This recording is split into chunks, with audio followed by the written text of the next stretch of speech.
ملک کے اندر آئین کی عملداری کو یقینی بنانا اس ملک میں عدلیہ کا فریضہ ہوتا ہے.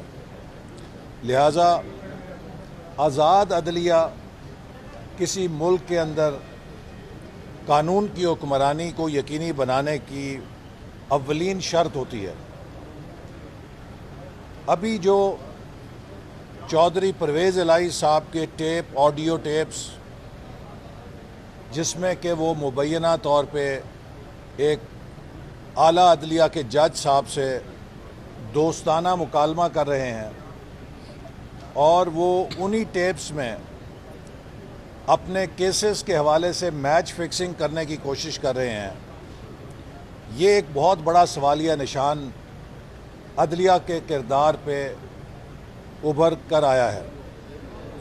میں نہایت ہی ادب کے ساتھ، نہایت ہی التماس کے ساتھ چیف جسٹس سپریم کورٹ سے استدعا کروں گا کہ جیسے پاکستان بار کونسل نے مطالبہ کیا ہے کہ ان آڈیو ٹیپس کی شفاف اور سائنٹیفک تحقیقات ہونی چاہیے. اگر یہ ٹیپس جھوٹی ہیں تو جس شخص نے عدلیہ کے کردار کو داغدار کرنے کی کوشش کی ہے اس تک پہنچنا چاہیے اور اسے سزا ملنی چاہیے. لیکن اگر یہ ٹیپ سچی ہیں تو یہ پاکستان کی عدالت عالیہ، عدالت عظمیٰ، ہماری سپریم کورٹ، اس کے اوپر ایک بہت بڑا دھبا ثابت ہو سکتی ہیں. پاکستان میں آج جن حالات سے ہم گزر رہے ہیں، میں بغیر کسی ڈر خوف کے کہہ سکتا ہوں کہ پاکستان کی موجودہ صورتحال کی بنیاد 2017 میں تب رکھی گئی جب نواز شریف صاحب کو ایک بے بنیاد اور فرضی کہانی کے اوپر نااہل قرار دیا گیا. میں فرضی کہانی اس لیے کہہ رہا ہوں کہ دنیا میں کبھی ایسا نہیں ہوا کہ آپ کے خلاف مقدمہ جو ہے وہ کسی اور جرم میں چلایا جائے، ٹرائل کسی اور جرم میں ہو اور آپ کو سزا جو ہے وہ کسی ایک بے بنیاد چیز کے اوپر سوچ کے دے دی جائے. 2013 میں پاکستان آج جیسے حالات میں ہی تقریباً گھرا ہوا تھا. مہنگائی بے قابو تھی، ملک میں ہر روز خودکش بمبار پھٹتا تھا، ملک 16-18 گھنٹے اندھیروں میں ڈوبا ہوا تھا. نواز شریف صاحب کی قیادت میں ہم نے پاکستان کو وہاں سے اٹھایا اور 3 سے 4 سالوں میں ملک میں 11,000 میگا واٹ بجلی کے نئے منصوبے لگائے، جبکہ 67 سالوں میں صرف 18,000 میگا واٹ بجلی کے منصوبے لگے تھے.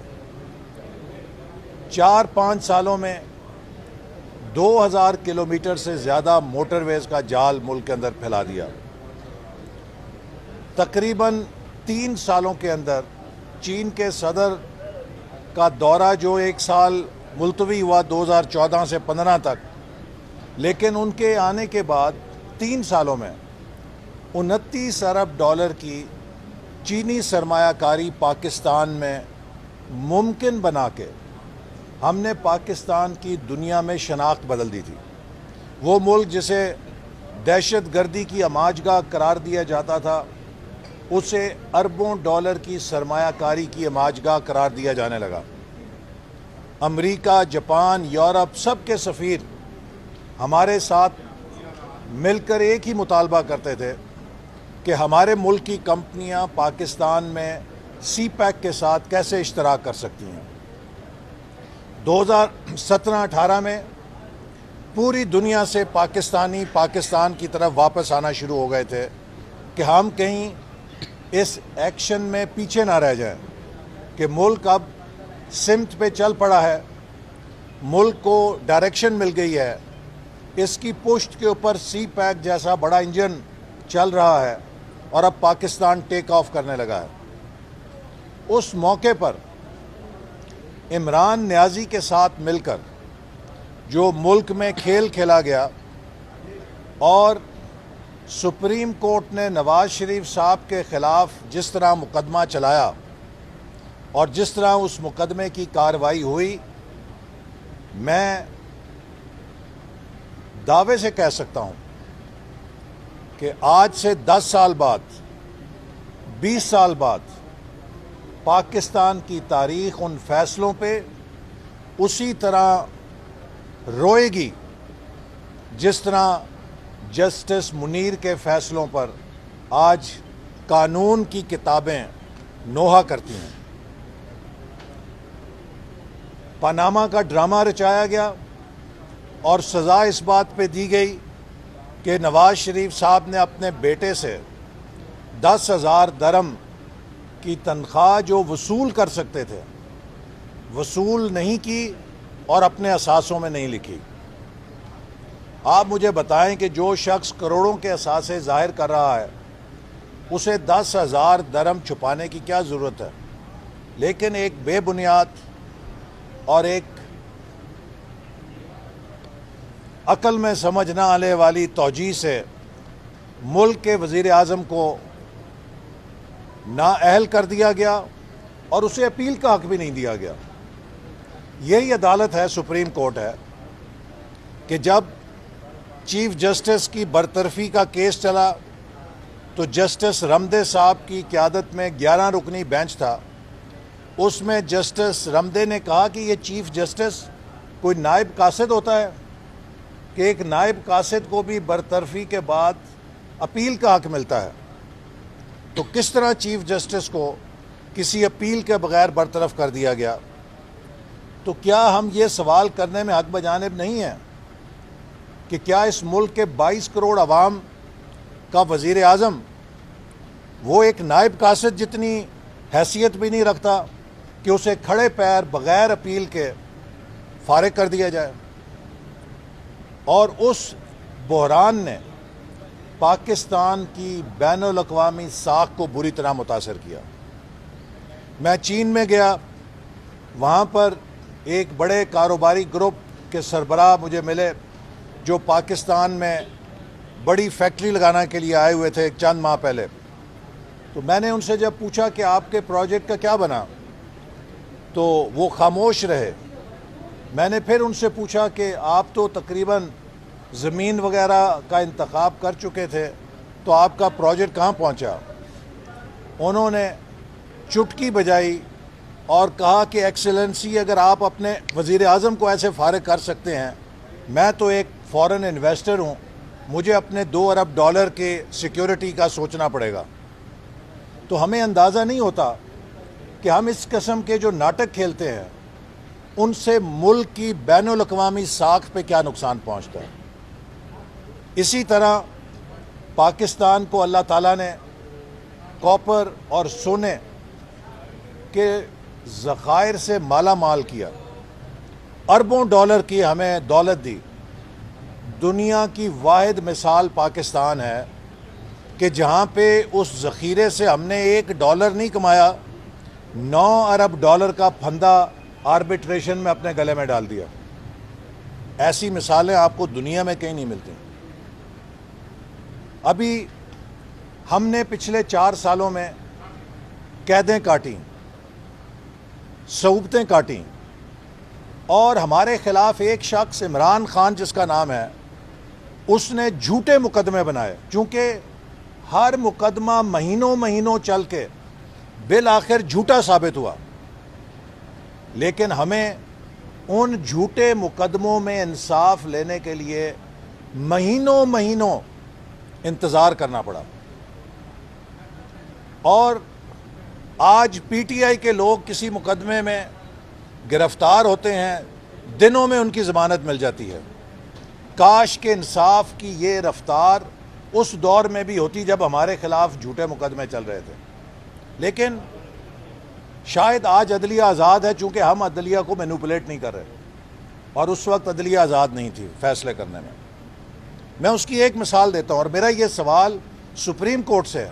میں پاکستان کا ایک شہری بھی ہوں، میں پاکستان کی پارلیمنٹ کا رکن بھی ہوں، اور محترم جج صاحبان ہم سے بھی سوال کرتے ہیں، تو میں بھی ادب کے ساتھ بہت دست بدستہ آج تک یہ سوال بار بار پوچھ چکا ہوں، مجھے اس کا جواب نہیں ملا، اور مجھے خوشی ہوگی کہ اگر اس کا جواب مل سکے۔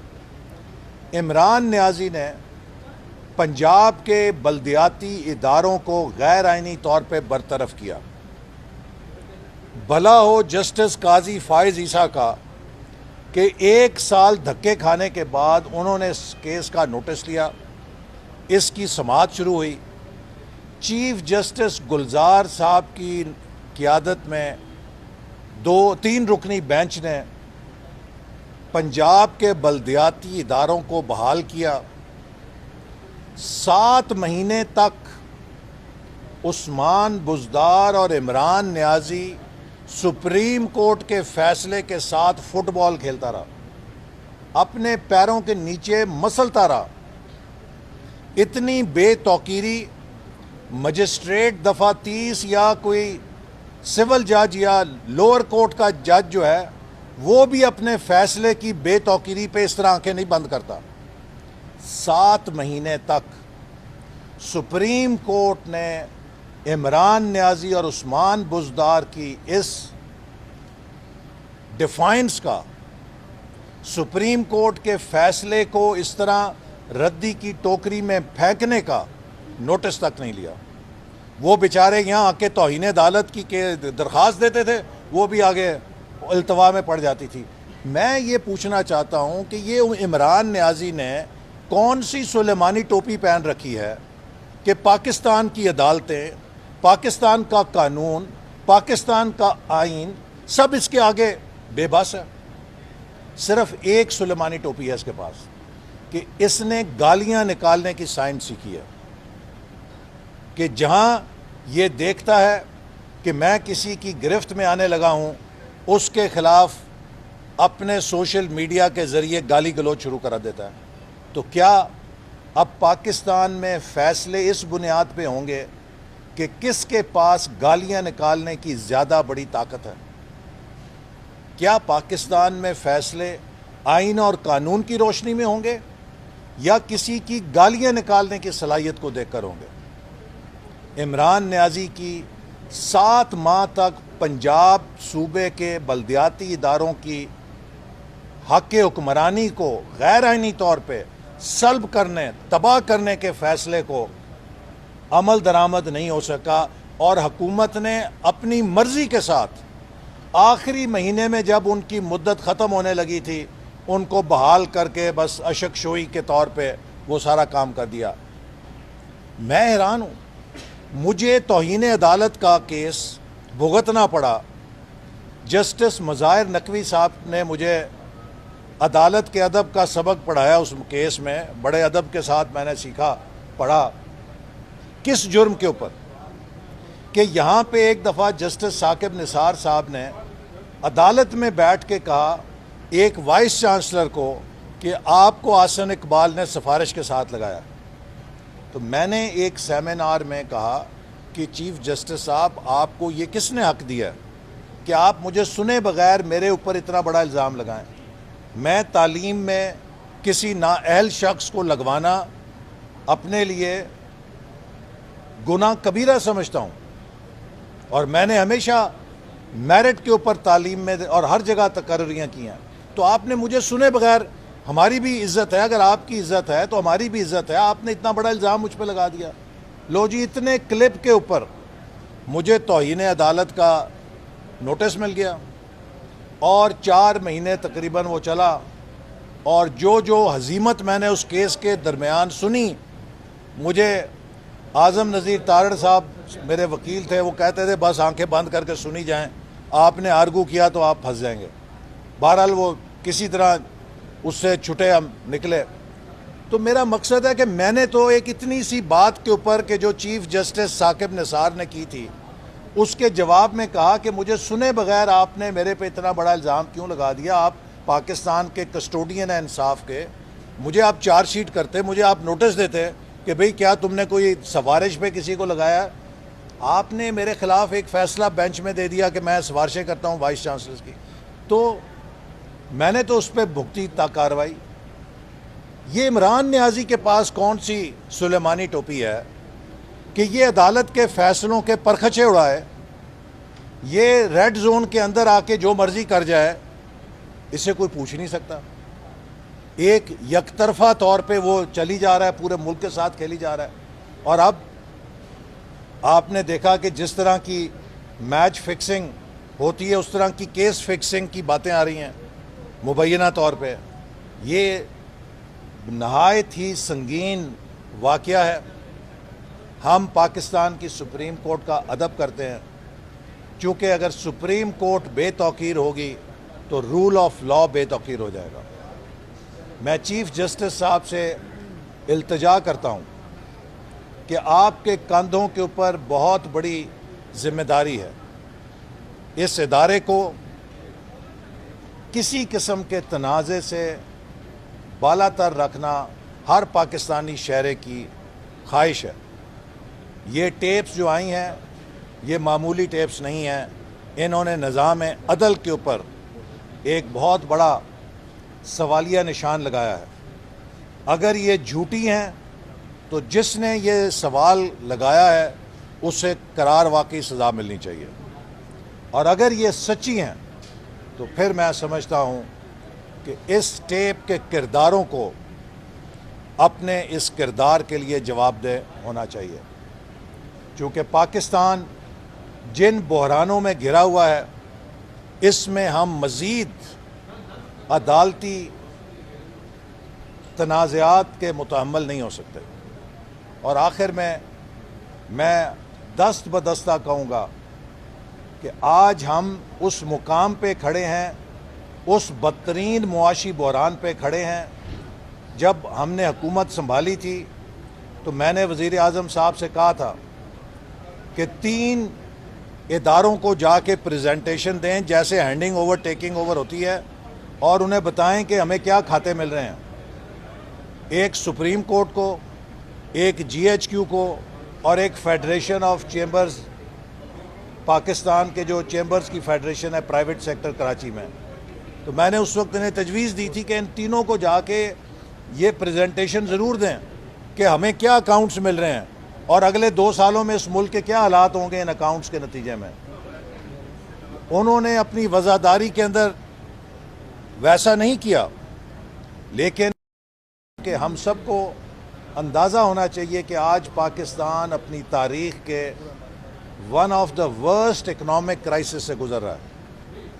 اور اگر ہم نے ملک کی سالمیت, ملک کی خود مختاری کا دفاع کرنا ہے تو ہمیں پاکستان کو آئینی حکمرانی کے راستے پہ ڈالنا ہے. پاکستان کے تمام سٹیک ہولڈرز کو, سیاستدان, اسٹیبلشمنٹ, عدلیہ اور بیوروکریسی, سب کو اپنے اپنے کردار کا جائزہ لینا چاہیے اور سب کو آئین کے مطابق اپنا کردار ادا کرنا چاہیے. اپنی پسند ناپسند سے بالا تر ہو کے کردار ادا کرنا چاہیے. ہماری پسند کا محور صرف یہ ملک پاکستان ہونا چاہیے. آج بدقسمتی ہے کہ وہ شخص الزام تراشیاں کر رہا ہے جو پاکستان کو اس مقام تک پہنچانے کے قابل ہے, کہ لائق ہے, ذمہ دار ہے. مجھے افسوس سے کہنا پڑتا ہے کہ ہمارے بعض پڑھے لکھے ججوں نے اور جرنیلوں نے اس نااہل اور نا تجربہ کار شخص کو پاکستان کے اوپر مسلط کیا. اپنی 40-50 لاکھ کی گاڑی کے اوپر تو وہ ان ٹرینڈ ڈرائیور نہیں بٹھائیں گے. پاکستان کا کوئی جرنل یا جج یا کوئی شہری اپنی 40-50 لاکھ کی گاڑی کی چابی کسی ایسے شخص کو نہیں دے گا جس نے زندگی میں کبھی گاڑی نہ چلائی ہو. لیکن اس ملک کی چابیاں ایک ایسے شخص کے ہاتھ میں دے دی گئیں جس نے کبھی یونین کاؤنسل نہیں چلائی تھی. جیسے ایک ان ٹرینڈ ڈرائیور گاڑی کا ایکسیڈنٹ کرتا ہے, اپنا سر بھی پھاڑتا ہے اور گاڑی بھی چکنا چور کرتا ہے, آج عمران نیازی بھی اپنا سر پھاڑ کے بیٹھا ہے اور اس گاڑی کا بھی چکنا چور کر کے ہمارے حوالے کر گیا. تو اگر ہم نے یہاں سے نکلنا ہے تو ہم سب کو ایک ذمہ داری کے ساتھ اپنا کردار ادا کرنا ہے, سیاسی تنازعات سے بچنا ہے, ملک میں استحکام کے لیے کام کرنا ہے, ملک میں امن کو برقرار رکھنا ہے, اور ملک کی معاشی بحالی کے لیے کسی نئے کانفلکٹ کو, کسی نئے بحران کو پیدا نہیں ہونے دینا. عدلیہ اپنا کام کرے, انتظامیہ اپنا کام کرے اور پارلیمنٹ اپنا کام کرے, یہی جمہوریت کا حسن ہے. لیکن جہاں کوئی ادارہ دوسرے کے کام میں مداخلت کرے گا تو اس کے نتائج جو ہیں وہ 22 کروڑ عوام کو اسی طرح بھگتنے پڑیں گے جیسے آج ہم بھگت رہے ہیں. یہ بتا دیں کہ گزشتہ روز الیکشن کمیشنر نے سپریم کورٹ میں کہا کہ فوج سیکیورٹی نہیں دے رہی, حکومت پیسے نہیں دے رہے, عدلیہ آروز نہیں دے رہی. کیا واقعی حکومت پیسے نہیں دے رہی الیکشن کرانے کے لیے؟ دیکھیے, اس وقت جو صورتحال ہے آپ کے سامنے ہے کہ ہمیں بدترین معاشی بحران کا سامنا ہے, اور اس وقت پاکستان کے عوام ان IMF کے پروگرام کے نتیجے میں جو پچھلی حکومت دستخط کر کے گئی, بدترین مہنگائی کا سامنا کر رہے ہیں. حکومت کے اس وقت حالات یہ ہیں کہ جو پالیسی ریٹ ہے, جو اس میں اضافے ہوئے, 5,000 ارب حکومت کی ٹیکس اور نان ٹیکس ریونیو سے آمدنی ہے, اور جو قرضوں کی ادائیگی ہے وہ تقریباً 5200 ارب ہو چکی ہے. اب آپ جو مجھے بتائیں کہ جب کسی بیلنس شیٹ کی یہ حالت ہو جائے کہ جتنی آپ کے وسائل ہیں اس سے زیادہ تو آپ نے قرضوں کی ادائیگی میں پیسے ادا کرنے ہیں, تو کیا یہ ایک ہنگامی صورت نہیں ہے؟ لہٰذا 6 مہینے تک الیکشن کھیلنا ہے اگر ہم نے, کہ ایک الیکشن کرانا کوئی آسان کام نہیں ہے. اس کے اپنے اس کے مالی معاملات بھی ہیں, پھر اس کے آئینی معاملات بھی ہیں. مثال کے طور پہ میں تو ہمیشہ سے یہ کہتا رہا ہوں کہ جو چھٹی مردم شماری ہے وہ اس لیے عمران خان صاحب نے اس کی منظوری دی CCI کے تحت 2021 میں کہ 7ویں جو مردم شماری ہو رہی ہے, چونکہ چھٹی مردم شماری جو 2017 میں ہوئی تھی اس پر سندھ حکومت نے اعتراض کیا تھا, اور سندھ حکومت نے کہا تھا کہ چھٹی مردم شماری کو صرف 2018 کے الیکشن کے لیے استعمال کیا جائے گا, ہم اس کے اوپر نئے الیکشن کو قبول نہیں کریں گے. تو اگلے الیکشن کو غیر متنازع رکھنے کے لیے عمران خان صاحب نے ہی کاؤنسل آف کامن انٹرسٹ میں فیصلہ کیا کہ اگلا جنرل الیکشن نئی مردم شماری کے تحت ہوگا, جس کا کام شروع ہو چکا ہے, اور انشاءاللہ اس کے نتائج 30 اپریل تک شائع ہو جائیں گے. اب اگر آپ اس وقت, میں ایک سوال کرنا چاہتا ہوں کہ آپ پنجاب یا KP کے الیکشن جو ہیں وہ پرانے حلقہ بندی پر اور پرانی مردم شماری پہ کرتے ہیں, اور اس کے تقریباً 4 مہینے کے بعد نئی مردم شماری کے نئے انتخابی حلقے آ جاتے ہیں. اگر اس پرانی اسمبلی میں کوئی ضمنی الیکشن ہوگا تو وہ کس بنیاد کے اوپر ہوگا؟ ہو سکتا ہے کہ ایک ضلع سے سیٹ کم ہو کے دوسرے ضلع میں جا چکی ہے. اب اگر وہاں پہ ضمنی الیکشن ہوتا ہے تو وہ اگلی جو سیٹ ہے وہاں پہ ہو سکتا ہے اس جگہ کوئی اور MPA بیٹھا ہو, آپ اس کے ساتھ کیا کٹ اینڈ پیسٹ کیسے کریں گے؟ کافی سارے آئینی معاملات ہیں اور قانونی معاملات ہیں کہ اگر آپ آدھے ملک کو پرانی مردم شماری پہ الیکشن کر رہے ہیں, آدھے کے نئے پہ کر رہے ہیں, اور اس کے درمیان 3-4 ماہ کا وقفہ ہے, تو کیا پھر آپ کل کو مطالبہ اگر کوئی کرے گا کہ نہیں جی یہ الیکشن بھی نئی مردم شماری پہ ہوں کیونکہ اس میں ضلعوں کا تناسب بدل گیا ہے, تو آپ وہ ساری اسمبلیاں پھر توڑیں گے, پھر نئے الیکشن کرائیں گے؟ پھر جو ہماری کانسٹیٹیوشنل سکیم ہے, اگرچہ آئینی طور پہ ممکن ہے کہ الیکشن آگے پیچھے ہو سکے, لیکن جو ایک سکیم اس آئین کے اندر ہے آج تک 75 سالوں کی، وہ یہ ہے کہ منصفانہ انتخابات کے لیے ہمیشہ قومی اور صوبائی اسمبلی کے انتخابات ایک دفعہ ہوئے ہیں. تو میرا یہ ایک ذہن میں خدشہ ہے کہ اگر اب الیکشن ہوتے ہیں تو ہم انشاءاللہ انہیں ضرور لڑیں گے. لیکن اگر اس وقت پنجاب اور کے پی میں ہم الیکشن جیت جاتے ہیں تو کیا پی ٹی آئی ان کے نتائج کو قبول کرے گی؟ سر آپ نے ٹیپ کا ذکر کیا ہے. ہر سیاستدان کی ٹیپ آ چکی ہے. شہباز شریف صاحب کی بھی ٹیپ آئی, مریم نواز صاحب کی آئی, عمران خان صاحب کی بھی آئی. کیا تمام سیاستدانوں کو اکٹھا نہیں ہونا چاہیے کہ ان کو ٹیپ کون کرتا ہے؟ ہمیشہ سیاستدانوں کی آڈیوز ویڈیوز کیوں آتی ہیں؟ آپ ایک دوسرے پہ بلیم گیم کرتے ہیں. کیا سب سے اہم سوال یہ نہیں ہے کہ یہ ٹیپنگ کرنے والے ہیں کون؟ ان کا بھی محاسبہ کبھی ہوگا. اس سے جڑی بات ہے, یہ جو آڈیو لیکس کا معاملہ ہے, تو آپ اس کو تاریخ پر کیوں چھوڑ رہے ہیں, کسی اور پر کیوں چھوڑ رہے ہیں؟ دیکھیے یہ تو حکومت ہے, آپ اس کی انکوائری کرا کے سپریم جوڈیشل فورم میں آپ اس کو کیوں یوز نہیں کرتے؟ ویسے اس کو ہم دیکھیں گے, لیکن جی ایک سن لینا, میرا یہ خیال ہے کہ جب ہم اس بات کی تہہ تک پہنچیں گے, ہو سکتا ہے کہ یہ معاملہ وہی صدر نکسن کے واٹر گیٹ سکینڈل والا نکلا ہے. صدر نکسن کو یہ خب تھا کہ میں تاریخ کے اندر بہت عظیم صدر ہوں, تو میری ہر بات تاریخ کے لیے ریکارڈ ہونی چاہیے. تو انہوں نے وائٹ ہاؤس کے اندر اپنی تمام گفتگو کو ریکارڈ کرنے کا, اپنی میٹنگز کو ریکارڈ کرنے کا بندوبست کیا. لیکن جب واٹر گیٹ سکینڈل ہوا تو وہی ٹیپیں ان کے خلاف استعمال ہو گئیں. کوئی پتہ نہیں کہ یہ سارا بندوبست عمران خان صاحب ہی کر کے گئے. Thank you very much.